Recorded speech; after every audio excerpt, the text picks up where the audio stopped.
The modular design of the Miami TLSO 464 allows you to easily adjust from an over-the-shoulder configuration into an axillary strap configuration. Remove over-the-shoulder straps from the posterior thoracic extension.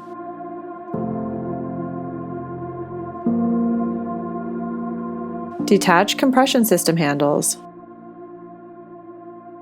Secure the anchor strap onto the belt.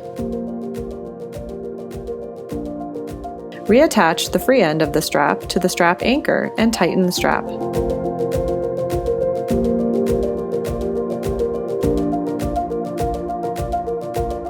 Repeat steps on the other side and tighten compression system.